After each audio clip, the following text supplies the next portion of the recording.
नमस्कार भक्त हो, आज आपण ऐकणार आहोत कार्तिक पौर्णिमेची एक दिव्य आणि पवित्र प्रेरणादायी कथा।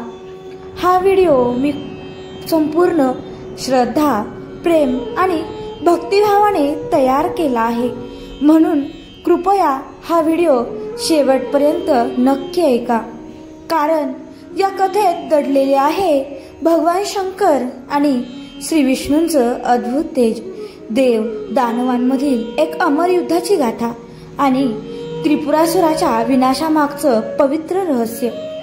आजच्या या कार्तिक पौर्णिमेच्या पवित्र दिवशी फक्त कथा नाही, तर आपण अनुभवूया भक्तीचा प्रकाश, श्रद्धेचं तेज आणि भगवंताच्या नामाचं सामर्थ्य।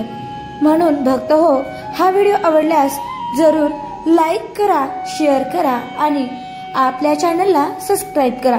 चला तर मग सुरुवात करूया त्रिपुरारी महादेवाच्या त्या दिव्य लीलांची कथा। अति प्राचीन काळात देव, असुर आणि मानव यांच्यात सतत संघर्ष सुरू होता। त्या काळात जन्म झाला एका बलाढ्य असुराचा, त्रिपुरासुराचा। तो पराक्रमी, बुद्धिमान आणि अत्यंत तपस्वी होता। त्याने कठोर तपस्या करत भगवान महादेवांचे ध्यान केले। वर्षानुवर्षाच्या तपश्चर्येने प्रसन्न होऊन भगवान शंकर त्याच्या समोर प्रकट झाले आणि त्याला म्हणाले, हे त्रिपुरासुर, माग, तुला काय वरदान हवे आहे? त्रिपुरासुर म्हणाला, हे महादेव, मला कोणीही मारू शकणार नाही। मला 3 दिव्य नगर द्या, एक पृथ्वीवर, एक आकाशात आणि एक स्वर्गात। ती नगर मला कोणच्याही हाती नष्ट होऊ नयेत। भगवान शंकरांनी शांतपणे स्मित हास्य करत वरदान दिलं, तुला ही 3 नगर मिळतील, पण जेव्हा ती 3ही नगर एकत्र येतील तेव्हा फक्त एकाच बाणाने तुला नष्ट करता येईल। त्रिपुरासुराला अद्भुत शक्ती प्राप्त झाली। त्याच्या अहंकाराने देवतांचं संतुलन ढासळलं। तो देव, ऋषी आणि भक्तांनाही त्रास देऊ लागला। देवगण भयभीत होऊन ब्रह्मदेव, विष्णू आणि शंकर यांच्याकडे धाव घेतली। देवतांनी विनंती केली, हे महादेव, त्रिपुरासुराने धर्माचा नाश केला आहे, त्याचा अंत करून आम्हाला रक्षण द्या। तेव्हा भगवान शंकर म्हणाले, देवतांनो, मी त्याला वरदान दिलं आहे, त्याचा नाश करणं अवघड आहे, पण अशक्य नाही। धर्मरक्षणासाठी आता काळ आला आहे।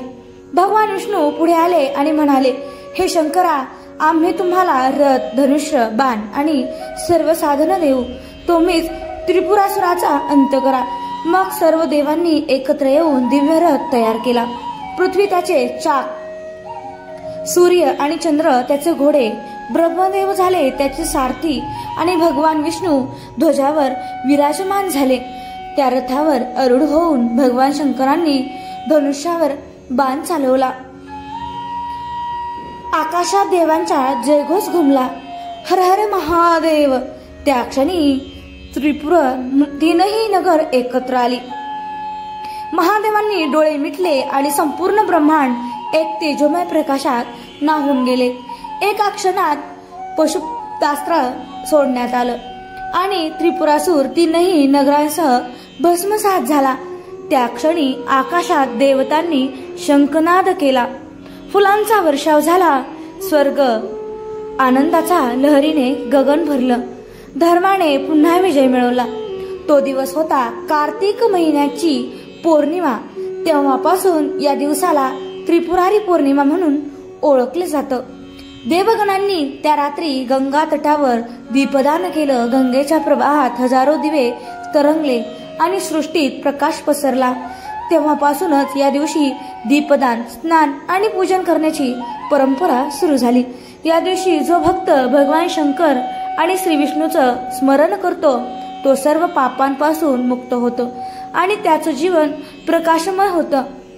भक्त हो, ही कार्तिक पौर्णिमेची कथा आपल्याला सांगते की श्रद्धा, भक्ती आणि सत्याचाच अखेर विजय होतो। जेव्हा आपण अंधारात असतो तेव्हा भगवंताचं नाव आपल्याला प्रकाशाकडे घेऊन जाते। आजच्या या पवित्र दिवशी भगवान शंकर आणि श्री विष्णूंचे दिव्य आशीर्वाद आपल्या जीवनात सुख, शांती आणि समृद्धी घेऊन येवोत. सर्वांनी आज दीपदान करा, भगवंताचे स्मरण करा आणि भक्तिभावाने या दिवसाचा उत्सव साजरा करा. जय त्रिपुरारी महादेव. हर हर महादेव.